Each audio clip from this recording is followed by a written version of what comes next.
A Dance in Fire, Volume 4 by Wayne Jarth. 18 Bosmeri and 1 Cyrodiilic, former senior clerk for an imperial building commission, trudged through the jungle westward from the Xylo River to the ancient village of Vindisi. For Decimus Scotti, the jungle was hostile, unfamiliar ground. The enormous, vermiculated trees filled the bright morning with darkness and resembled nothing so much as grasping claws, bent on impeding their progress. Even the fronds from the low plants quivered with malevolent energy. What was worse, he was not alone in his anxiety.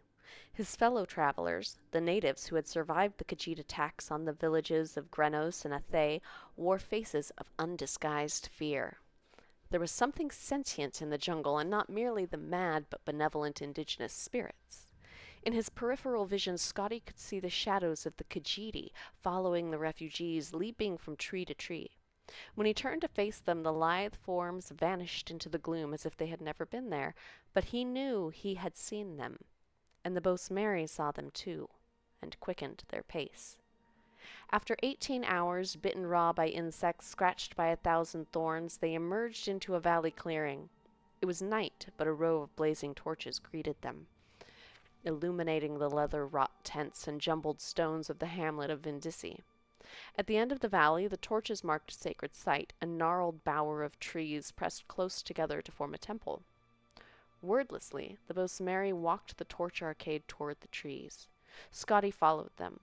When they reached the solid mass of living wood, with only one gaping portal, Scotty could see a dim blue light glowing within.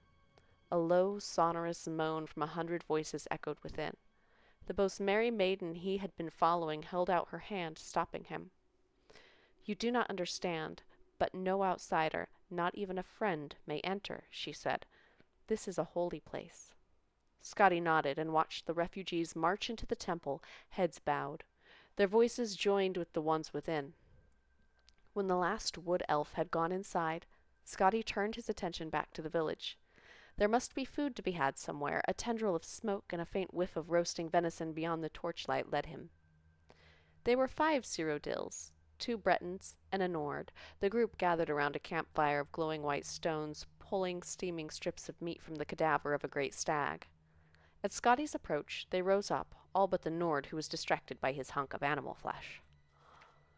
"Good evening. Sorry to interrupt, but I was wondering if I might have a little something to eat. I'm afraid I'm rather hungry after walking all day with some refugees from Grenos and Athay." They bade him to sit down and eat, and introduced themselves.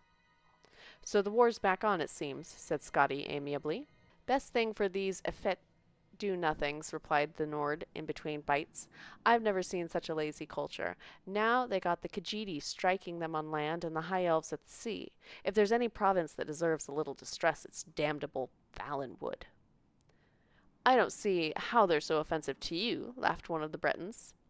"They're congenital thieves, even worse than the Khajiiti, because they are so blessed meek in their aggression." The Nord spat out a gob of fat which sizzled on the hot stones of the fire. "They spread their forests into territory that doesn't belong to them, slowly infiltrating their neighbors, and they're puzzled when elsewhere shoves back at them. They're all villains of the worst order." "What are you doing here?" asked Scotty. "I'm a diplomat from the court of Gehenna," muttered the Nord, returning to his food. "What about you? What are you doing here?" asked one of the Cyrodiils. "I work for Lord Atreus's building commission in the imperial city," said Scotty. "One of my former colleagues suggested that I come down to Valenwood. He said the war was over and I could contract a great deal of business for my firm rebuilding what was lost. One disaster after another, and I've lost all my money. I'm in the middle of a rekindling of war, and I cannot find my former colleague." "Your former colleague," murmured another of the Cyrodiils, who had introduced himself as Reglius. "He wasn't by any chance named Leodes Juris, was he?" "You know him?" "He lured me down to Valenwood in nearly the exact same circumstances," smiled Reglius grimly. "I worked for your employer's competitor, Lord Vanitch's men, where Leodes Juris also formerly worked.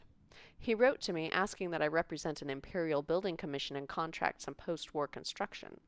I had just been released from my employment, and I thought that if I brought some new business, I could have my job back." Juris and I met in a Thay, and he said he was going to arrange a very lucrative meeting with the Sylvanar. Scotty was stunned. Where is he now? I'm no theologian, so I couldn't say. Reglius shrugged. He's dead. When the Khajiit attacked a Thay, they began by torching the harbor where Juris was readying his boat. Or, I should say, my boat, since it was purchased with the gold I brought. By the time we were even aware of what was happening enough to flee, everything by the water was ash. The Khajiit may be animals, but they know how to arrange an attack. I think they followed us through the jungle to Vindisi, said Scotty nervously. There's definitely a group of something jumping along the treetops. Probably one of the monkey folk, snorted the Nord. Nothing to be concerned about.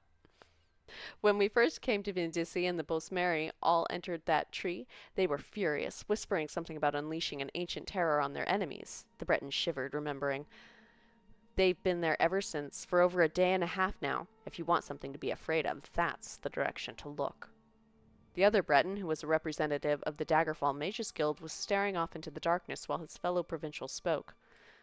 Maybe, but there's something in the jungle too, right on the edge of the village, looking in. More refugees, maybe? Asked Scotty, trying to keep the alarm out of his voice. Not unless they're traveling through the trees now, whispered the wizard.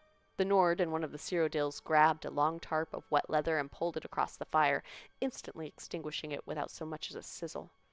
Now Scotty could see the intruders, their elliptical yellow eyes and long, cruel blades catching the torchlight. He froze with fear, praying that he too was not so visible to them. He felt something bump against his back and gasped. Reglius's voice hissed from above. Be quiet for Mara's sake and climb up here. Scotty grabbed hold of the knotted double vine that hung down from a tall tree at the edge of the dead campfire. He scrambled up it as quickly as he could, holding his breath lest any grunt of exertion escaped him. At the top of the vine, high above the village, was an abandoned nest from some great bird in a trident-shaped branch. As soon as Scotty had pulled himself into the soft, fragrant straw, Reglius pulled up the vine. No one else was there, and when Scotty looked down he could see no one below.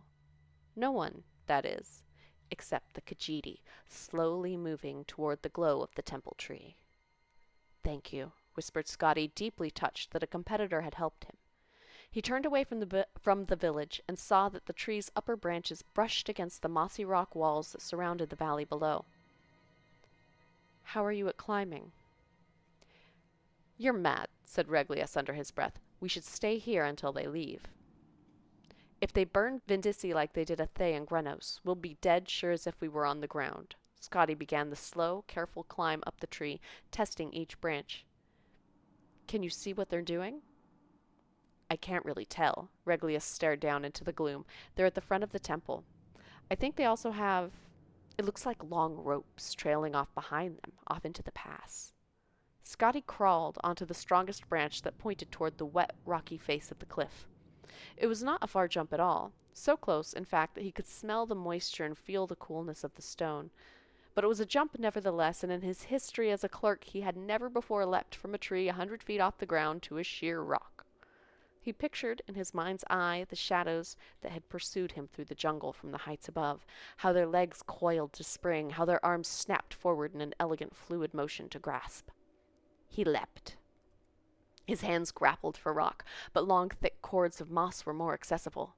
He held hard, but when he tried to plant his feet forward, they slipped up skyward. For a few seconds he found himself upside down before he managed to pull himself into a more conventional position. There was a narrow outcropping jutting out of the cliff where he could stand, and finally exhale. Reglius! Reglius! Reglius! Scotty did not dare to call out. In a minute there was a shaking of branches, and Lord Vanitch's man emerged. First his satchel, then his head, then the rest of him. Scotty started to whisper something, but Reglius shook his head violently and pointed downward. One of the Khajiit was at the base of the tree, peering at the remains of the campfire. Reglius awkwardly tried to balance himself on the branch, but as strong as it was exceedingly difficult with only one free hand. Scotty cupped his palms and then pointed at the satchel. It seemed to pain Reglius to let it out of his grasp, but he relented and tossed it to Scotty. There was a small, almost invisible hole in the bag, and when Scotty caught it, a single gold coin dropped out, It rang as it bounced against the rock wall on the descent, a high, soft sound that seemed like the loudest alarm Scotty had ever heard. Then, many things happened very quickly. The Cathay Rot at the base of the tree looked up and gave a loud wail. The other Khajiit followed in chorus as the cat below crouched down and then sprung up into the lower branches. Reglius saw it below him, climbing up with impossible dexterity, and panicked. Even before he jumped, Scotty could tell that he was going to fall. With a cry, Reglius the clerk plunged to the ground, breaking his neck on impact. A flash of white fire erupted from every crevice of the temple, and the moan of the Bosmeri prayer changed into something terrible and otherworldly. The climbing Cathay-Rat stopped and stared. Kyrgo, it gasped. The Wild Hunt. It was as if a crack in reality had opened wide. A flood of horrific beasts, tentacled toads, insects of armor and spine, gelatinous serpents, vaporous beings with the face of gods, all poured forth from the great hollow tree, blind with fury. They tore the Khajiit in front of the temple to pieces. All the other cats fled for the jungle, but as they did so, they began pulling on the ropes they carried. In a few seconds' time, the entire village of Vindisi was boiling with the lunatic apparitions of the Wild Hunt. Over the babbling, barking, howling horde, Scotty heard the Cyrodiils in hiding cry out as they were devoured. The Nord, too, was found and eaten, and both Bretons. The wizard had turned himself invisible, but the swarm did not rely on their sight. The tree the Cathay Rot was in began to sway and rock from the impossible violence beneath it. Scotty looked at the Khajiiti's fear-struck eyes and held out one of the cords of moss. The cat's face showed its pitiful gratitude as it leapt for the vine. It didn't have time to entirely replace that expression when Scotty pulled the cord back and watched it fall. The hunt consumed it to the bone before it struck the ground. Scotty's own jump up to the next outcropping of rock was immeasurably more successful. From there he pulled himself to the top of the cliff and was able to look down into the chaos that had been the village of Vindisi. The hunt's mass had grown and began to spill out through the pass out of the valley, pursuing the fleeing Khajiit. It was then that the madness truly began. In the moon's light, from Scotty's vantage, he could see where the Khajiit had attached their ropes. With a thunderous boom, an avalanche of boulders poured over the pass. When the dust cleared, he saw that the valley had been sealed.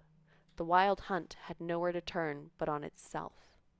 Scotty turned his head, unable to bear to look at the cannibalistic orgy. The night jungle stood before him, a web of wood. He slung Reglius's satchel over his shoulder and entered. Wow, Scotty, you're a real fucking bastard, ain't ya? Okay.